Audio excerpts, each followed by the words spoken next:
Hello, race fans. Welcome to another episode of Short Track Guys Podcast, brought to you by ShortTrackExclusives.com. I'm your host, Thomas Battis, alongside two other short track guys in the studio, as always. Jim Pokrant, driver of the 07 KQuitFishing.com Sportsman and 2021 Sportsman Champion. I didn't think I'd say that again, but you know what? Let's keep doing it. Yeah, sounds good. I'm still the champ, even though it's not the current champion, but I'm still a champion. And Ted Baber Video Productions, also in the short track world, here again. What's up, guys? Greetings. Good evening. Yeah, we don't really have any results to go over, so to speak, but we do have a lot of activity. You know, we've been continuing to preach this short turnaround with the short track world, but we have a lot of schedules to get over. We're going to get into that schedule with the Sportsman stable in the 07. Yeah, I mean, we're going to New Smyrna and run the Red Eye 50/50 in the super stock class down there. I've been talking to a guy named Paul down there who races. He's been helping me with different things. It's a historic track that I've always wanted to race at, and it'll be the last time anybody runs on it, I think, before they pave it. They're going to pave it either after the Red Eye or after the World Series of Asphalt, but before one of those races, or after one of those races, that racetrack's going to get paved. So me and Ben Cranford, Ted's going to go with us. Mike, I can't think of Mike's last name at the moment, but Mike's going to go with us. Gorham, that's it. My buddy Mike Gorham. We're all going to go down there. We're going to leave Friday. We're going to head down. We got some business to attend to. Then we're going to be at the track Friday night, run some practice, go get something to eat, go to the hotel. Then we're going to come back out Saturday night, race, and then come back to Pensacola. It's a bucket list racetrack. I'm going to get to race on it. It's freaking awesome. I got my tires today, got my axle. We're putting a new quarter panel on the old hot rod from the Derby accident. A little boomer there. Yeah, she's a little bruised up, but, you know, nothing major I can't fix. I mean, no axle's bent, but that's the big expense. But yeah. It's going to be cool. We're going to have a great time, man. It's just going to be a guy's trip. I'm going to go down there and have some fun, do some racing, and rub elbows with the New Smyrna crowd. Well, what do you two guys know about New Smyrna? It's very fast, half mile. Been around a long time. A lot of big names come from down there. Gary Ballou. History. Oh, Gary Ballou won a ton of races there. He's one of my heroes. Yeah. Dick Anderson, king of the Florida short tracks. Yep. You know, I mean, they have the World Series of Asphalt, which at one time was like the Snowball Derby. It was one of the big things that you did during speed weeks, during the whole 7 days of speed weeks. You went down and ran New Smyrna. They ran, every night with super late models. And you're the end of the 4 or 5 race schedule, they crowned a champion. Now I don't think, but I think it still is that way now. And that's cool. That's history. It's still there. It's like our racetrack with the Snowball. Yeah. It's still there. Right. We're not messing with it. And that's pretty dang awesome. You're having so much trouble keeping tracks open now that we want to get to the ones that are still available. Well, they are. Oh, God, yes. I mean, we talked about that last week. It's a shame people build houses near a racetrack and then complain. Yeah, they fuss about the noise. Well, hello. What do you think was going to happen? You ding ding. Yeah. And then you put mufflers on them, and eventually that's the demise. Once mufflers happen, it's just downhill from there, because then it's just the lights, and then I can't sleep, and and my kid can't rest because the race cars will move. And then my property values are down. Well, tough crap. What kind of changes are you going to have to do to your car to comply down there with those rules?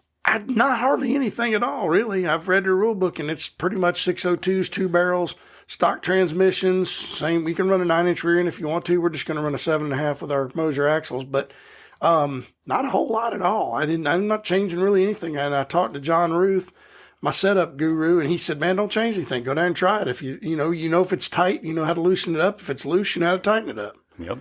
I mean, the main difference is we're 3,100 pounds. They're 3,200 pounds. We have 53% left side weight. They have 55% left side weight. So we're going to put a bunch more left side weight in. We can run a little wider offset rim. So we're going to run 2-inch offsets on the right, and just see how she does. Yeah. Let her eat. Yeah, let the rough side drag. Yeah. That's what's been said in this studio several times. Oh, yeah. Once or twice. But I mean, it's going to be fun. I mean, that's the thing. The thing about this trip is just to go down and have a good time race. And if we do good, fine. If we don't, hey, we had a good time. We're loading up and bringing her home. Yeah. Any plans to go to Bristol? Off the list. Actually, no, but we're discussing North Wilkesboro because they're going to run a street stock race at North Wilkesboro again.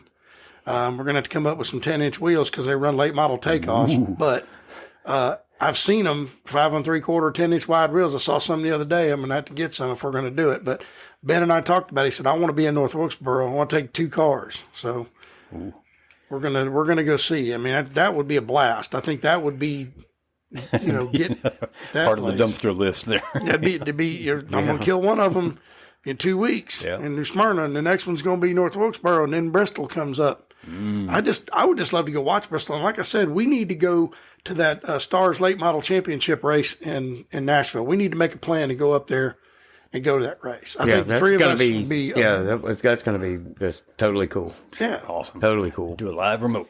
Yeah, and we've got that as a part of the schedule with those upcoming events. It's coming with everything we got going on.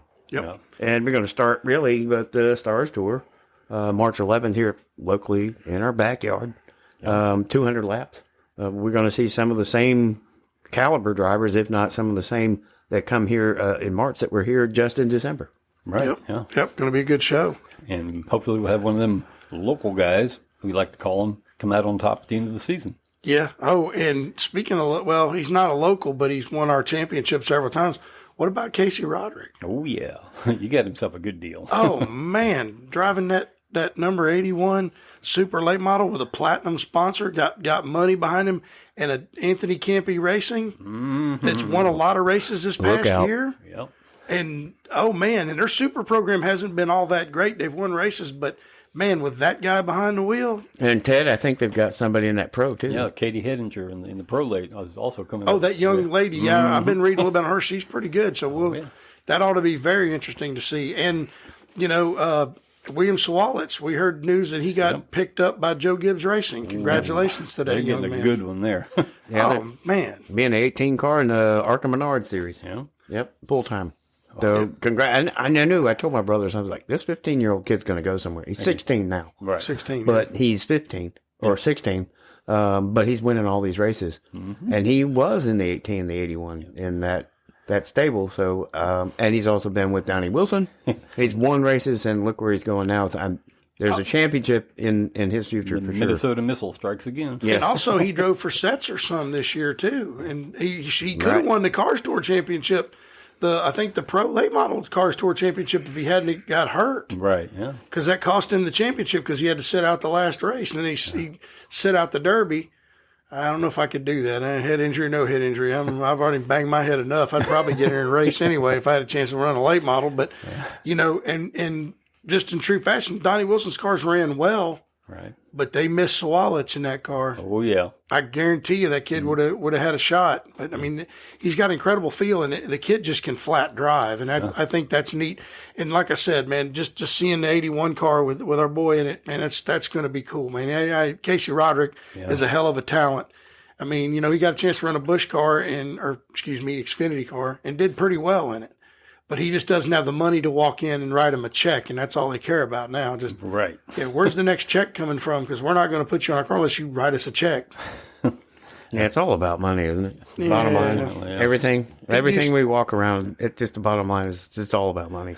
Well, it used to be about talent. Right. And then the owner of the car would find a sponsor. Now it's, how much can you bring me? Well, the talent would bring you money, but now it's the money that brings the talent, unfortunately. It's Yeah. I mean, some people, there's lots of money and no talent. I mean, well, there's plenty of them out there.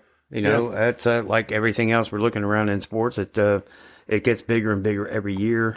Things change, and now that helps us out because it gives us a lot more to talk about. True. on a downside of the short track world, because we're really getting to that short turnaround to kick off the season already. But it gives us something to talk about and get excited for the new season. Well, there is one other thing that I want to bring up. I saw on another racing website, and this is to do with the youth of racing, and that is a deal where they go to either churches or schools. They get these young kids, and they say, okay, here's your deal. You get to come to the races for free. You get a meal for free, but you got to work with a race team. right. And we want you to go to the shop and work on a race car. And you'll get in for free as long as you work on a race car. You can't run around and play. You can't be doing nothing. You got to be with the race team doing things, learning. I would be one of the first ones to mentor a young man if that situation. I think that's something that the tracks ought to look into around here, because they're all complaining about young people don't want to get involved. Well, if you get some young person that, man, he thinks it's cool to get his hands dirty or change a tire, you can work him into it. Then, next thing you know, he's a driver, or we don't have anything training crew chiefs and young people to want to actually become crew members. We got a lot of things that for drivers, programs and things like that, but we don't have anything for a mentorship for crew chiefs and things like that. And I read an article on it, and I think it's a really good idea. It is. That's a great idea. It's a good way to get a feeder system for new drivers and other new talent that. Well, yeah, but I mean, if you get kids in there working on the cars, they have more appreciation for the car. Plus, the kid may not be a driver, but he could be a crew chief or a car chief, or maybe learn enough about cars that he gets an engineering degree and ends up in NASCAR. Yeah. I mean, that's what I'm trying to get at. I saw the program. I thought it was a really neat idea, and it would be a good deal to get some fans involved and maybe get Tim Bryan involved. But, I don't know if he'd want to do it, but I'd want to do it. I'd be willing to do that if we could find some young kids that want to work on a race car. Bring them out. You never know what that engineering degree is going to take you. I mean, look at DJ Vanderlei, who we're still hoping and praying that he's going to recover from his situation as well as injuries. Yeah, no kidding. That's crazy. That is a good idea. I like that, though. Yeah. It's a workshop, like a learning center. Yeah, you could work with a school. Internship. Yeah, I get it. Give the kids some credits in school for it, or, work with a church group or something like that, but be able to get people out there and get their hands dirty and think, man, because some kids don't want to be drivers, but some kids, man, it'd be cool to work on a car, get my hands dirty, learn what a carburetor does, learn what this does. Why did we run this wire this way? Why do we do this? Why do we run brakes? But I just think it'd be a cool idea. There are some people that are smarter than being a driver. Right. Yeah. There are other smart ones that need to be outside of the wheel. Right. It takes talent to drive, but it takes talent to put a car together that you can drive. Yeah, drive well. Exactly. And then learn front end setups and spring rates and shock setups and things like that. It takes talent. Right. Well, that's the Stars Tour schedule going to come up in March, on the 10th and 11th, I think, in March. And really March here locally kicks off our local season. Right. The 25th, they've got the ARCA, the ARCA race and then the local racing. They do have the Sweat Hog race in February actually. 25th, kicks off. That's kind of the Sweat Hog, I forgot about it, in February. That doesn't make sense, does it? No. The Sweat Hog in February. Yeah, well, it used to be in around the 1st of January. Real cold. Yeah, but I mean, we also got the swap meet coming up with the monster truck show and the swap meet. The swap meet's really cool. Yeah. And that's kind of the first time everybody kind of gathers together and talks about car parts and looks for stuff. And people bring their junk, or some people do bring some good stuff, and you might be able to get you a deal on some parts. Right. I always enjoy the swap meet. Yeah, the swap meet and the monster truck show. Monster trucks. I've never been up close and personal to a monster truck, but I'm pretty sure that would be pretty cool. Oh, they're cool. They're cool. Oh my God, they're cool. But I mean, that speaking of the schedule, what stinks is my class don't get on the dang racetrack till April. Yeah. We got to sit through the whole month of March with no races till April, and then we only run twice in April, twice in June. We run 8 races. Yeah. Total of 8. That stinks. And that includes the race on September 9th, which is the Night of Champions 1. And that's the last race for the sportsmen. There's a Night of Champions 2 that, has the Blizzard Series number 4, Alan Turner Prolates number 4, and a new class they've developed, the Crown Stocks. That should be interesting. I know Jim's been preaching that Crown Vic's series for a while, and it looks like it's coming true. They picked it up. Yeah, I mean, it's a good, cheap class if you keep it that way. But then again, you got to have people that are willing to do the work to keep it cheap and keep it affordable, because it's a good class. There's racetracks all over the country that are doing this. Yeah, old police cars. Yeah, and I think that what you ought to do is take the windshields out of them,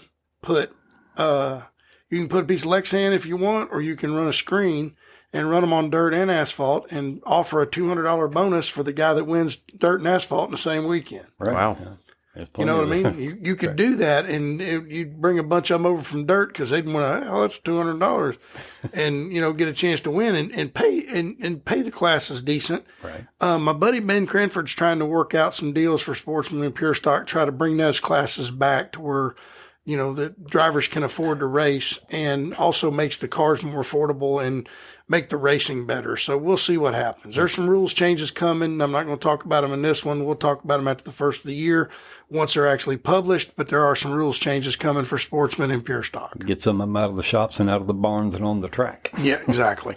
I mean, there's people, Ben put that thing out on Facebook, and a bunch of people, we were building a car, but it's gotten expensive. I get that. And we should help each other. You know what I'm saying? As a racer, if you got some spare parts laying around, a guy needs it to get on a racetrack, help him out. Yeah. Because, I mean, when I started, I didn't care whether I won or not. I just want to be out there. And then, when I started running up front, it's a different story. But once the fever builds. yeah. But once you get on the racetrack and start racing with these guys, and it's fun. I mean, it's a dream come true. Yeah, absolutely. And to realize you're track champion for once, that's pretty cool, too. Even better. Yeah. So, it's fun enough, but it's more fun when you're winning. But, I mean, any of you guys out there that run Sportsman and Pure Stock, get a hold of Ben Cranford, talk to him. He's trying to work with Tim, and we're trying to make things better. The Crown Stock class is going to be pretty cool because it's going to be bone stock Crown Vics. Guys are going to be beating and banging, swapping paint. It's going to be rookie drivers, so it's going to be very interesting to watch. Yeah. So, get out there and watch. That's the other thing is we need to fill them stands up. Get your butt out of the house and get your butt to a racetrack. Take the mask off, drink your beer, watch the races. Yeah. Good thing they're all white, but then you'll never know who's swapping paint with whom. Well, no, there's different colors. There's a red one out there, and there's a white one, and they're doing different paint jobs. So it's going to be cool. I mean, it really is. I think it's going to be a great thing for the track. But I preached also, why can't we have some specialty stuff? Have a night of destruction. Other than the demolition derby. Yeah, I mean, have guys dragging boats around there, or like they did with motorhomes, travel trailers. Yeah. People driving into them, scatter stuff everywhere. We'll clean it up, but I mean, it'd still be super cool. Yeah, it'd be fun to watch too. Oh yeah, they did it in Rockford, Illinois. They do it down in South Florida at the Fun Factory. Have some specialty races. Have those Crown Stocks run the road course one night. Oh boy! Clear out the infield, make them run the road course. Oh, good Lord! Like we do with the Sweat Hog. Big old land yachts out there. What about having everybody go in reverse for 20-lap feature? You could do that, but the danger of that is you're putting the driver's side of the car up against the wall. It's one of the reasons why they don't do it. Because it's bad enough when you spin around and hit driver's side first, but then you smack it and your head hits the fence. Yeah, that's probably the only reason why they don't. But I love the idea of running them through the infield. Oh yeah. Do clear out everybody moving back, and let's do a road course deal. That would be pretty cool. Sportsman road course at Five Flags Speedway. I would do it. That would be so cool. It would be. Yeah. But I got all the weight on the wrong side of the car. Tim, are you listening? Hello. Hello. He would never road course.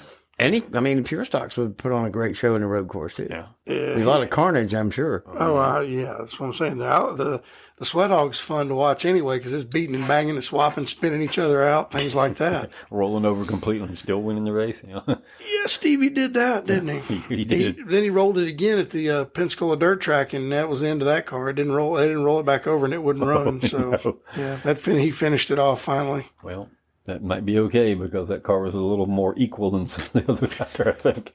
Yeah, well, they've got to, once again, you get a tech crew that can plug in, check out computer stuff. If it's been modified, it's illegal. It should be completely bone stock. In other words, as it came from the factory. Right.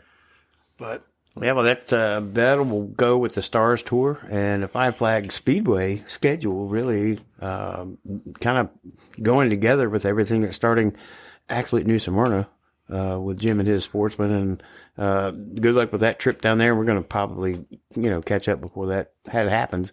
And then February kicks off in here. They got Speed Fest up in Cordele, I believe. It's coming up. We're going to be talking about that here coming up. We don't have any news of it as yet. And then down at New Smyrna, and then it really kicks off here with the Stars and then the Five Flags Speedway.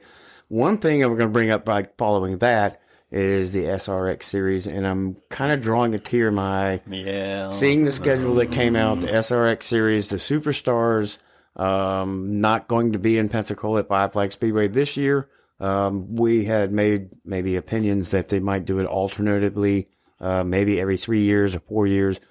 But man, Well, I can understand not wanting to be here in July because that was, wow.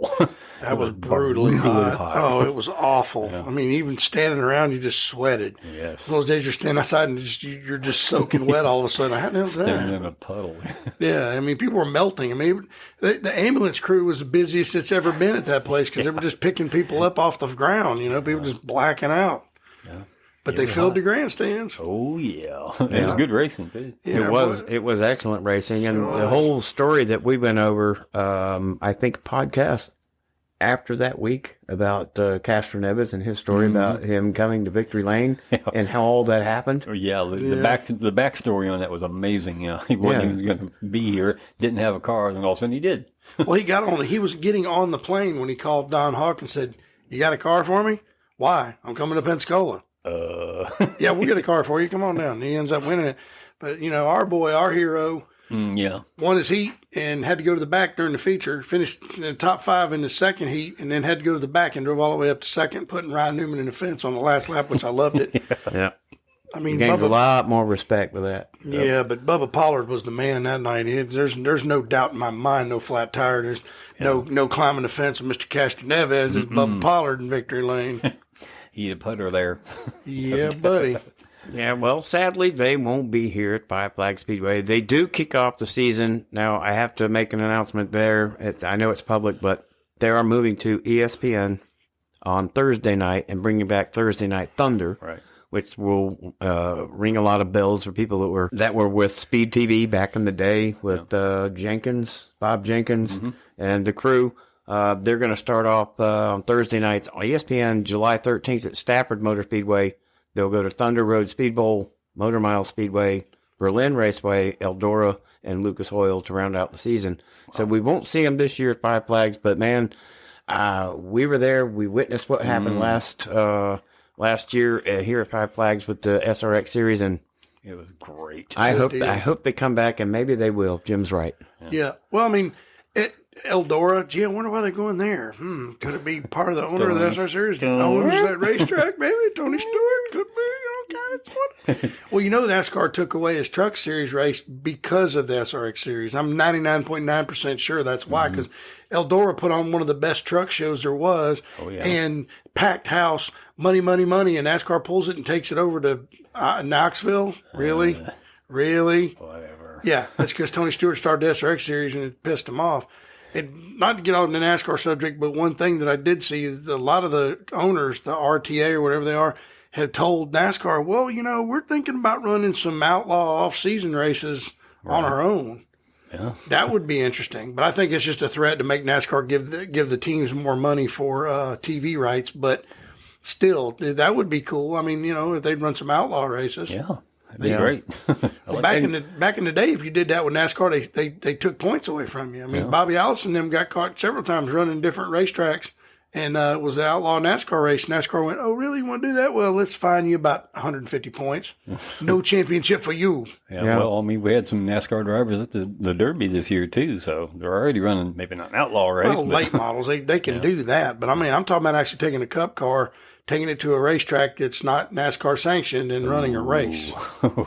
They're talking about it. It's actually out there. So that would be cool if they did that at, Five Flag Speedway, come down and run a race, Get some of the big stars. But I mean, you're right about the snowball, but it always brings late model guys or Cup guys because some of them haven't won it yet. William Byron hasn't won it yet. Nope. And Keselowski, who hasn't got in it yet. No. Yeah, who hadn't made it yet. But I mean, he came down and he gained a lot of speed, but he needs more practice. That old girl out there is not run a few laps and go, you're good. And in our division it is because our cars are not super sensitive adjustable like a late model. But I don't think you'll see him again. I bet. I don't think you will. Unless he makes the awards banquet. And then he probably won't. But if he did, if he makes the awards banquet, he probably won't. But if he doesn't, he might. Yeah. I mean, it's his car. Yeah. He had fun. He was just a little frustrated at the lack of speed. And he was so close to being it because at one point in his LCQ, he was in third. And he could have made it. And then it just faded on him again. And there you go. Yeah. So, well, only time will tell. Yeah. And I love it about that because you see all these big races, not just the Snowball Derby. Now, we don't want to pinpoint that as being, our main topic. We tour, I mean, we're going to get into dirt too, again, because we got the Chili Bowl Nationals coming up here shortly. They're almost complete with the track and everything, getting ready for that big event indoors. But we don't want to pinpoint one specific, and it's just short track in general. I mean, we talked about the Oxford 250 and the All-American 400 and the Winchester 400 and the Salem 400. And all those races are comparable, but our race is on its own. It's on its own little island over here. I mean, I'm sorry, we're prejudiced about it because it's our race. We've been around it for so long. Yeah. But I see what you're saying, and you're absolutely right, Thomas. It's all about all across the country because there's no difference between a street stock guy that runs South Florida, a street stock guy that runs in Maine. I mean, we're all the same breed. We want to get out there. We want to win. We want to do good. Yeah, that's what it's all about. And we would try to keep our listeners and our subscribers and followers all up to date on, what kind of coverage can go around that others aren't. And that's what makes us different than some of the others that are out there. We are short track guys. We do dabble in NASCAR a little bit, but we want to stay regional, national, local. But we're going to do the short track stuff. And, other than the schedules for the ACT, the American Canadian Tour, the Pass North and South have all their schedules out. You can go to their respective websites and check out the schedules. But the schedules are popping up for 2023 just on a daily basis now. Yeah, absolutely. Guys getting ready to get it on. I mean, they got to know what they got to do. I mean, like I said, in 2 weeks is the Red I-50 in New Smyrna, and ain't long after that, then it's the Governor's Cup, and then the regular season starts down there. I mean, we're a month away from a lot of race action. Right. Yeah. I mean, it starts. I mean, that's what I love about our sport. I mean, short track turnaround. I mean, like we preached before, it is a short track turnaround. We don't have much time, maybe a week or two, to talk about remnants and crumbs of what have happened, and then all of a sudden we've got schedules coming out. But that's our lull, and it may be 2 or 3 weeks, and then we're right back into like bam, bam, bam, bam. Yeah. Oh yeah, like I said, I'll give you a live report from the Red I-50. I'll do some live stuff down there for us, and I'll have results from down there exactly when I'm standing there watching. So it's going to be interesting. I mean, I just love this stuff, and people sit and say they watch NASCAR, or you're a race fan. Oh yeah, I watch NASCAR. Do you ever go to short track? No, then you're not a race fan. No. Get off your duff, put down the TV remote, put down the chips, get off your butt, get your car keys, put on your shoes, and wear some blue jeans or something. Don't be coming in sweatpants. And sit your butt in the grandstands on a Saturday night, spend a few dollars, eat some popcorn, have a beer, watch some cars go around, and bring your friends. It's real racing. I mean, you just don't sit there. We talk about this race and that race and what's going on with so and so, and I mean, bring your friends. You dirt guys can come out to asphalt. It won't hurt you. You can come watch. So you say it's boring, but it ain't. Come to the dirt races. We come to watch dirt races too. I sometimes I got to do on Saturday night. I'd haul ass out to Southern and watch cars go around, or go to Deep South or somewhere nearby here. Right. So, get out and watch. Get your butt in the grandstands. Get these tracks flowing again. Yeah, and just as we speak, literally, the 2023 Northwest Super Late Model Series schedule just popped up. They're starting at the Apple Cup 125 at Tri-City Raceway on April 2nd. So I know April sounds like it's a little bit away, but you go to bed, you wake up, it's boom, it's like March again. So it's a real quick turnaround for us. But that's just it. There is no off season. You have very little time to talk about anything else. Well, the other thing is too, you got to consider in the shop. There is no real off season because you got to get the car tore apart and fixed to figure out what happened at the last race and see what we can buy, make the thing go faster, get some more go fast parts. And then you spend the whole winter building another car or helping a buddy build a car or just basically maintaining yours and cleaning the shop up and getting things moved around. And I mean, there's just all kinds of stuff to do. You know what I mean? It's a year-round deal when you're working on them. I mean, I take a couple of days off after the Derby, and then eventually I get mine unloaded and start getting the drill out and start taking the busted body parts off. And what's wrong with this? And okay, well, I got to have that. And and you wait for your work bonus or Christmas bonus to come in, and you spend it on your race car. That's what I'm doing anyway. Well, all these series getting ready to get rumbling in 2023, and we appreciate all your support. We thank you for your listening. Your support is our motivation, as we've always preached. Guys, it's always a pleasure to have you guys over and talk short track racing, and whether it's up on top of the world or right just down on the bottom of the valley, we've got somewhere to go with it. And it's fun to get together and spend this time and talk short track racing with you guys. And also want to wish everybody out there a very Merry Christmas. This week's Christmas, and let's not forget the reason for the season. Absolutely. And spend some time with your families, and be thankful that we live in the greatest country in the world. Yep. We're free to have Christmas. It's Merry Christmas. It's not Happy Holidays. Absolutely. Amen. And you guys enjoy your Christmas out there with your families. And remember, short track racing's not that far off. We're going to get back to it. So we're fixing to dig into it again. We never go away from it. Heck with it. Let's get it on. Yep. And let's do Jim this time. Let's sign off. Ready? Oh, ready? Yep. 1, 2, 3. Let's go, Brandon. Good night, everybody. Good night. Thanks for listening.